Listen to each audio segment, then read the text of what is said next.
tak tam prostě bouchnu 120 Hz. A děj se vůle boží, ono to funguje.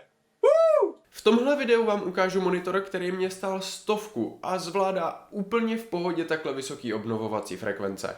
Proč? To si hned povíme, jenom podotýkám, že starším 25 let tohle opravdu nebude žádným překvapením. Stejně jako by pro vás nemělo být překvapením dozvědět se o Humble Monthly, který každý měsíc přináší balík her v celkové hodnotě $100 za pouhých 12 babek. Takže cca 300. Všechny hry vám navíc zůstávají na pořád, takže si těch her můžete užívat kdykoliv se vám zachce. A ještě ke všemu tím podpoříte můj kanál, takže se to vyplatí. Víc info najdete v popisku dole. Kvůli nastálé situaci je dost možný, že celý tohleto video bude vypadat tak dost divně, protože tady je jenom jedno světlo a to kvůli tomu, co nastane až za chvíli. Ale předtím, než vám odhalím, co vlastně je jádrem celého tohoto problému, bychom si měli říct, co se bude skrývat v našem počítači. A až teda s výjimkou grafické karty, to nebude nic moc úplně zvláštního. ASRock B450 deska, AMD Ryzen 7 2700 a 8 GB operačních pamětí DDR4 na frekvenci 2800 MHz nebo 2133. Není to zase tak důležitý kvůli tomu, co nastane. Jak jsem říkal, až na grafickou kartu, to je vlastně docela standardní počítač. Ale my budeme používat gigabajťáckou GT640. Ten důvod? Když mám kolem třeba i karty jako 2080 Ti, proč bych používal tohle? Je to naprosto jednoduchý. Protože GT640 má něco, co 2080 Ti ne. Ano, je to VGAčkovej port. A proto v tuhle chvíli už všem těm starším z vás musí být absolutně jasný, co se tady dneska bude dít. Jak už jsem vám posledně několikrát říkal, máme trošku problém s místem, což znamená, že vršek postele rovná se úložiště. To je ale trošku mimo. Dovolte mi, abych vám představil naprostý zlato tohohle z toho projektu. AOC 7K+, CRT-čkový monitor, o kterým poslední zmínku jsem našel někde k lednu 2005, takže předpokládám, že je ještě o něco starší. 7K rozhodně neznačí rozlišení, ale bohužel ani váhu. Vím, že by se mě to se mělo, no dobře, pohodlně vejít je asi trošku přehnaný, ale v každém případě se to sem vejde. Díky tomu, že tohle je analogový monitor, máme možnost ho připojit jenom přes VGAčko, což se nám teda hodí, alespoň v případě, že naše GT640 bude schopná vyplivnout alespoň 120 snímků za vteřinu. No a mezi tím budu doufat, že všechno bude fungovat tak, jak má. Hele jo, tohle musíš slyšet. Poslouchej. Tohle... Řekl bych, mládí přišlo, ale to by bylo trošku přehnaný. V každém případě tyhle zvuky už i ve mně vzbouzejí určitou nostalgii. No, každopádně už se mi povedlo připojit si sem i přední konektory, proto se jdeme podívat na to, co tato věc dokáže. Poslouchej. Oh!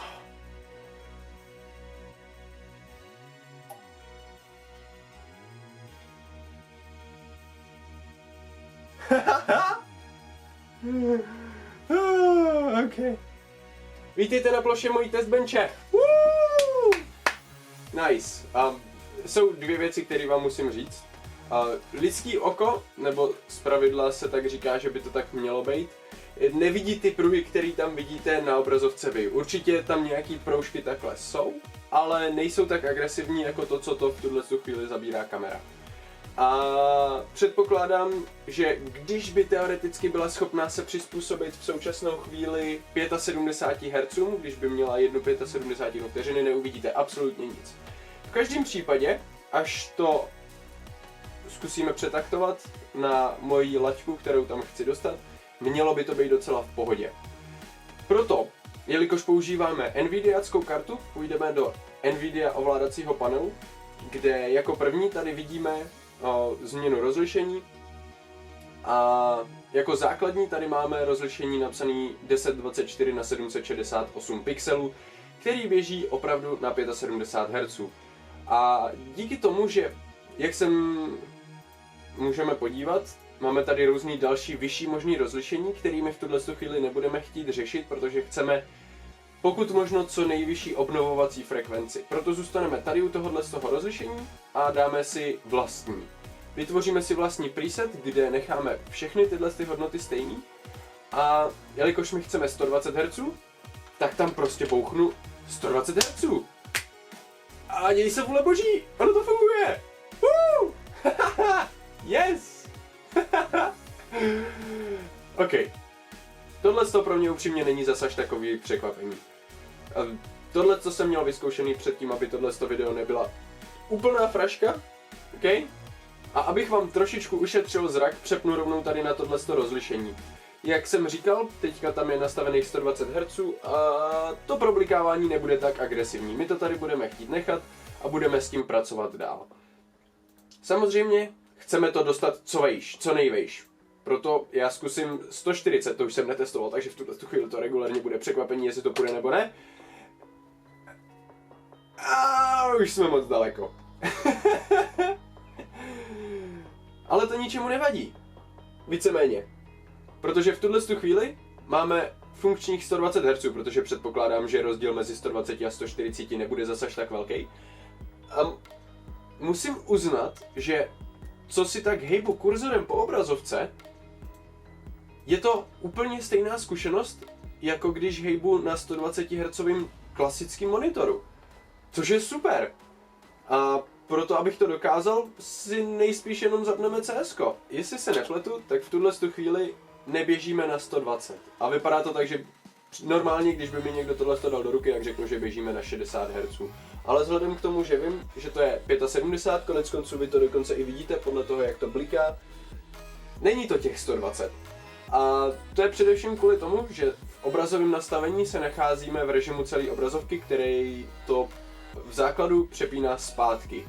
Proto, co v tuhle chvíli chceme udělat, je, že přepneme na celou obrazovku v okně, dáme použít změny a voilà! Vidíte to? Vidíte to? A máme zpátky 120 Hz! V Counter-Strikeu! V načítací obrazovce máme něco kolem 200 FPS, což asi není zase tak extrémně překvapující. Ale tady jsme dropli něco k 80, 90, ale já věřím tomu, že tady už to bude lepší. A je to nějakých 150 a ježiši, to je hladký. Dneska jsem jenom pro představu zkoušel Thunderbolt 3 dock s 2080 Ti, který můžete čekat na kanále, že se tady dřív nebo později stejně objeví. Ale na to je teďka čas, takže jestli nechcete tohle video minout, tak doporučuji, abyste tady nechali odběr. Ale každopádně tohle je fakt dobrý.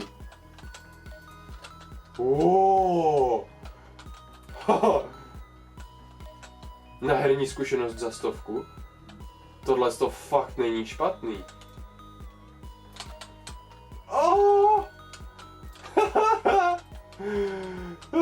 Tohle je skvělý.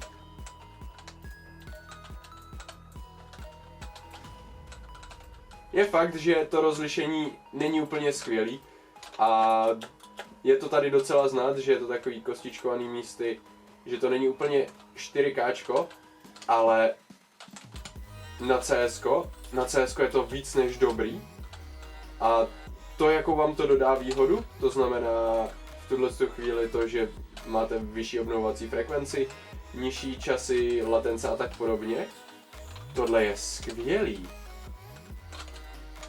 Tohle je super.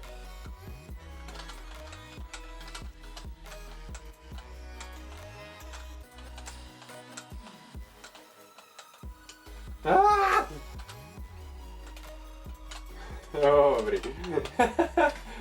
OK, ale v tuhle chvíli víme, že tohle funguje. Což je rozhodně věc, která je dobrá brát v potaz. Ale já se teďka musím jít podívat, jak jsou na tom samotný časy, který obnovují samotný pixely. Je tady vidět, že při tomhletom pohybu se ten text trošku, ale nijak extra moc rozbíjí. Tudíž není úplně tak dobře čitelný, ale tohle není špatný. To znamená, že časy odezvy pixelů nejsou úplně tak extrémně špatný, obnovovací frekvence taky není špatná, barvy jsou dobrý, všechno je docela fajn. Tak kde je problém? Pojďme se na to posadit a něco konkrétnějšího si k tomu říct. Dnes už je poměrně dost možný, že v době LCDček a OLED displejů se nějaký takovýhle poklad opravdu rychle ztratí a zapomene, a to i přes svoje skvělé vlastnosti, jako nízkou odezvu pixelů, krásné barvy, jejich kontrasty, docela dost dobrá černá a spousty dalších. A proto těm mladším zkusím rychle přiblížit, o co jde. Jedná se o monitor takzvaný CRT. Zatím stojí zkratka Cathode Ray Tube, česky katodová trubice. Technologie ve zkratce spočívá ve vytváření obrazu na stínítku, což je přední část monitoru, na kterou dopadá proud elektronů. Samozřejmě celý proces je trošku komplexnější a složitější, nicméně pro velkou jednoduchost si můžete představit automatický tenisový nadhazovač, který metá míčky na silnou zeď. Proč je tohle tak důležitý? Protože se jedná o analogový proces, nikoliv digitální, na čem fungují dnešní moderní počítačové monitory. Díky tomu máte možnost si se signálem hrát tak jako dneska my. Můžete si vybírat mezi vyšším rozlišením nebo vyšší obnovovací frekvencí. Na dnešních monitorech to bohužel díky konstrukci a především typu technologie nejde. Jak je tedy možný, že CRTčka můžou zobrazovat 120 Hz? Je to snadný, docela. Na vysvětlení. Skrze trubici se pošle více elektronů za sebou, díky čemuž dostanete vyšší obnovovací frekvenci, nebo víc vedle sebe, což má za následek vyšší rozlišení. Ve zkratce. No, dobře, ale vás asi teď zajímá, proč se tahle skvělá zařízení neprodávají i dneska, že jo? Tak zaprvé CRTčka můžou vyzařovat malé množství radiace při styku proudu elektronů se stínítkem.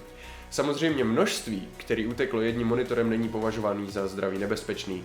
Podle Wiki činí hodnota přibližně 0,5 mg za hodinu. Co by ale dnešní aktivisty mohlo trochu naštvat, jsou chybějící vlastnosti moderních monitorů. Příkladem může být flicker free, low blue light filter a spousty dalších, který do jisté míry šetří vaše oči, což není věc, která by se vyskytovala na starších monitorech. A můžu vám říct, že za tu dobu, co sedím před kompem, jsem ani jednou necítil nějaký pálení očí nebo cokoliv, na co se obvykle poukazuje jako syndrom dlouhého pozorování monitoru. To jsem si teďka vymyslel, kdyby to někdo chtěl googlit. Ale k věci. Za 5 let, co jsem koukal do obrazovek, mě snad ani jednou nebolely oči tak jako po 20 minutách s touhle bestií. Dokonce věřím tomu, že se najde někdo, kdo dokonale vysvětlí ten problém a proč se to děje, dole v komentářích, ale až to někdo bude číst, prosím, berte to trochu s rezervou. Děkuju. Další věci ale teprve přijdou. Obecnou nepříjemností je jejich konstrukce. Tahle mrcha váží asi 17 kg a zabírá skoro celý stůl, kam se mi vejdou 3 plně složený počítače, který dohromady vážejí skoro stejně jako jeden tenhle monitor. To je dost silně ujetý. A to jsem se ještě nedostal k té nejdůležitější věci. Tenhle nesmysl si sám o sobě bere zhruba tak stejně jako celý ten notebook, který má v sobě 4jádrovou i7, 16 GB ramek, 4K displej a kdo ví co všechno dalšího. No ale budíš, někdo může nabítat, je to notebook. Fajn. Můžeme se teda ohlídnout i na to, co si berou tyhle monitory. Tenhle by měl brát něco kolem 30, tenhle zhruba tak asi 20. Podle toho byste si měli asi udělat představu, proč je problém, když si tato věc bere stabilně 80, navíc pěkně hřeje. A ještě ke všemu ten konkrétní kousek nemá vyměnitelný kabel, takže když jednou odejde, vezme sebou i celý monitor. Ačkoliv na jeho obranu musím říct, že se fakt jedná o poctivý VGAčko. V porovnání s ním vypadá i síťák jako žabař. Nakonec bych neměl opomenout ještě zakřivení obrazu na monitoru, protože obrazovka je mírně prohlá, respektive vypouklá. V konečném součtu bych řekl, že je opravdu důležitý zvážit, jestli to za to stojí. Pořídit si takový monitor dnes ještě není problém, nicméně s přihlédnutím na to, co všechno stojí za dokonalým obrazem CRTček, je poměrně těžký komukoliv říct, aby si ho běžel obstarat. To ale vůbec nebylo cílem dnešního videa. Spíš jsem chtěl ukázat, že je tohle možný a zároveň se trochu navrátit k historii, která předcházela dnešním pěkným IPSkům a OLEDům. V každém případě doufám, že jste si dneska něco odnesli a něco nového se dozvěděli. A jestli chcete vyjádřit svůj vděk, zvažte, že byste se připojili ke kanálu. Oplátkou navíc dostanete i bonusy podle vybrané kategorie. Pokud se vám video dneska nelíbilo, víte, co si můžete. Pokud však ano, zmáčkněte like, přihlašte se k odběru a rozhodně mrkněte dolů do popisku, kde najdete všechny důležité odkazy, informace, návod na to, jak vyhrát sluchátka zadarmo, anebo třeba použitou hudbu. Ve zkratce by tam mělo být všechno. Stejně jako je pro dnešek všechno, tohleto z mojí strany pro dnešek. Já vám děkuji za pozornost a doufám, že se uvidíme někdy u dalšího videa. Zatím se mějte pěkně a páčko.